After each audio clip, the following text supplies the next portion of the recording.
It's 2 a.m.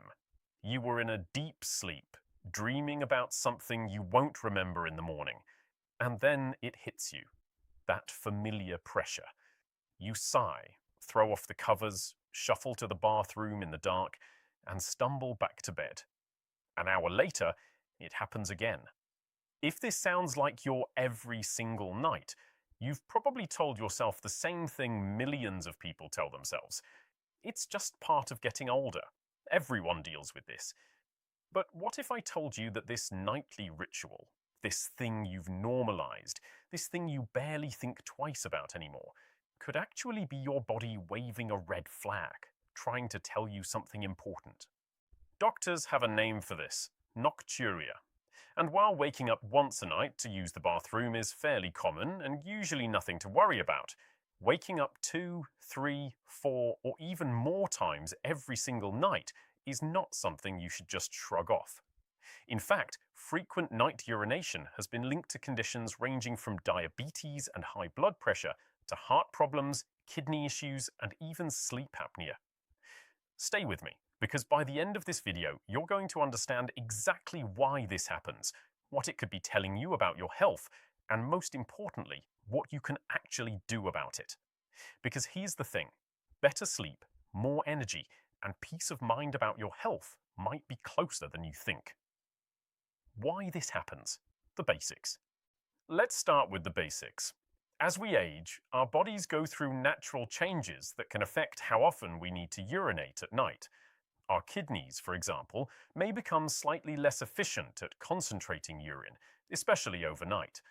Our bladders may become less elastic, meaning they hold less volume before sending that "I need to go" signal to the brain.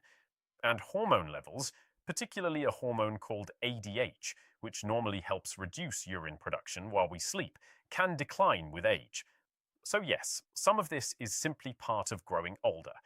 But here's the catch: when nighttime bathroom trips become frequent, say 2 or more times a night, night after night, it often means something more is going on.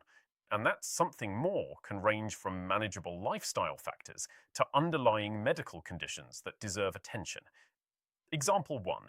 The one too many cups of tea trap. Let's start with a story. Meet Robert. He's 68, retired, and loves his evening routine. Dinner at 6, a couple cups of herbal tea while watching the news, and in bed by 9. Sounds relaxing, right? But Robert was waking up 3 times a night, every night, and couldn't figure out why. Turns out, it wasn't some mysterious illness. It was those 2 cups of tea. Tea, coffee, and many herbal blends act as mild diuretics, meaning they make your kidneys produce more urine. Add that to a glass of water with dinner, maybe a beer, and suddenly your bladder is working overtime right when you're trying to sleep.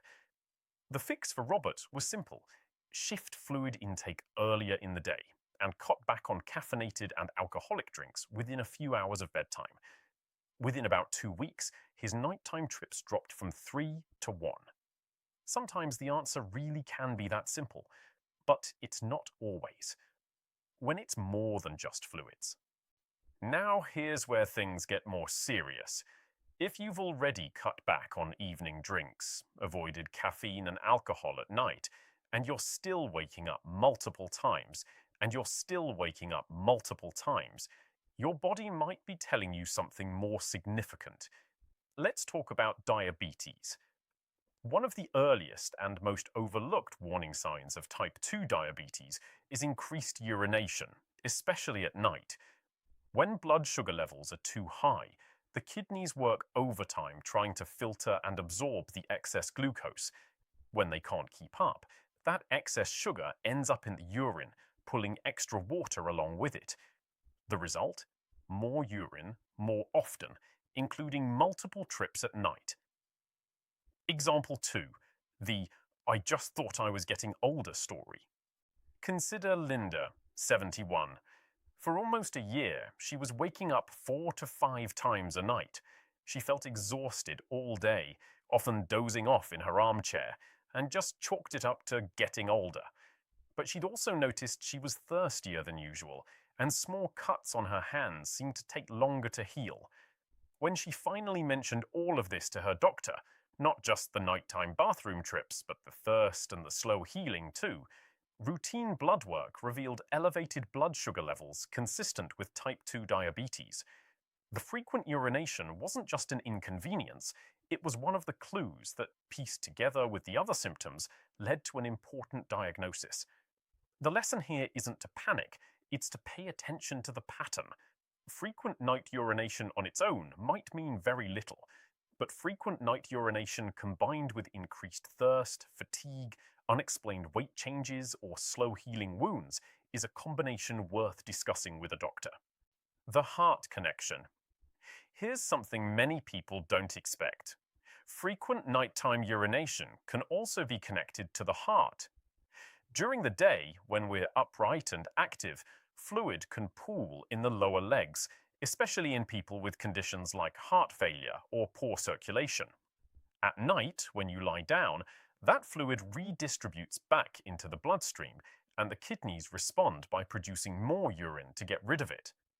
This is sometimes one of the earlier signs of heart-related fluid retention, particularly if it's accompanied by swelling in the ankles or feet during the day, shortness of breath when lying flat, or unusual fatigue.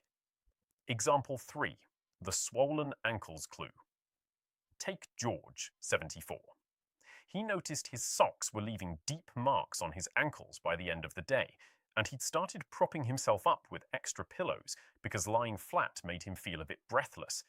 He was also up 3 or 4 times a night to urinate. Individually, each of these symptoms might seem minor. Ankles swell sometimes, pillows are just for comfort, and bathroom trips are normal for his age, right? But together, this combination prompted his doctor to check his heart function more closely. Catching these patterns early can make a real difference in how a condition is managed going forward. The prostate factor for men. For men, there's another extremely common cause of frequent nighttime urination, an enlarged prostate, medically known as benign prostatic hyperplasia, or BPH. As men age, the prostate gland, which sits just below the bladder and surrounds the urethra, often grows larger. This can squeeze the urethra and make it harder for the bladder to empty completely. The result? The bladder fills up faster than it should, signals "I'm full" more frequently, and, you guessed it, sends you to the bathroom multiple times a night. Other signs that often go along with this include a weak urine stream, difficulty starting urination, or a feeling that the bladder isn't fully empty, even right after going. This is incredibly common. By age 60, a large percentage of men have some degree of prostate enlargement. The good news is that it's also one of the most manageable causes, with options ranging from simple lifestyle adjustments to medications and, in some cases, procedures, depending on severity. Other causes worth mentioning. A few other factors can also contribute to frequent nighttime urination, and it's worth knowing about them. Sleep apnea, a condition where breathing repeatedly stops and starts during sleep, has been linked to increased nighttime urination. The disrupted breathing affects hormone levels and pressure changes in the body that can increase urine production overnight. Certain medications, particularly diuretics, water pills, often prescribed for blood pressure, are designed to help the body eliminate excess fluid, and if taken too late in the day, their effects can carry into the night. Urinary tract infections, especially in older adults, can cause a sudden increase in the urge to urinate, sometimes along with discomfort, urgency, or a burning sensation. And finally, kidney function changes. As kidneys age, they may lose some ability to concentrate urine overnight, meaning more urine is produced even when fluid intake hasn't changed. So, what should you actually do? If you're someone who's nodding along right now, thinking, "This is me, this is exactly what's happening to me," first, take a breath. This doesn't automatically mean something is seriously wrong, but it does mean it's worth paying attention to. Here's a simple approach. For about a week, keep a simple log. Write down how many times you wake up to urinate, what you ate and drank in the few hours before bed, and any other symptoms you've noticed lately. Things like increased thirst, swelling, fatigue, changes in urine stream, or breathing difficulties when lying down. This kind of information is incredibly valuable because it transforms a vague complaint like "I keep waking up at night" into a clear, specific picture that a healthcare provider can actually work with. Patterns matter, frequency matters, and the symptoms that show up alongside the nighttime bathroom trips often matter most of all. So here's the bottom line. Waking up once in a while at night to use the bathroom, probably nothing to lose sleep over, pun intended. But if it's happening regularly, multiple times a night, and especially if it's paired with other changes like increased thirst, swelling in your legs, unusual tiredness, or changes in how you urinate during the day, it's worth having a real conversation with your doctor. This isn't about scaring you. It's about giving you the information to recognize patterns your body might be showing you. Patterns that, when caught early, are often much easier to manage. Your body has a way of communicating with you, even in the middle of the night. The question is whether you're listening. If this video helped you understand your own body a little better, or if it reminded you of someone, a parent, a grandparent, a friend, who's been brushing off these nighttime trips as just getting older, share it with them. A simple conversation today could lead to a simple solution tomorrow and a much better night's sleep. As always, this video is for general health information and isn't a substitute for a real medical evaluation. If you're dealing with frequent nighttime urination, please talk to your doctor. They can run the right tests and figure out exactly what's going on for you. Thanks for watching, take care of yourselves, and we'll see you in the next one.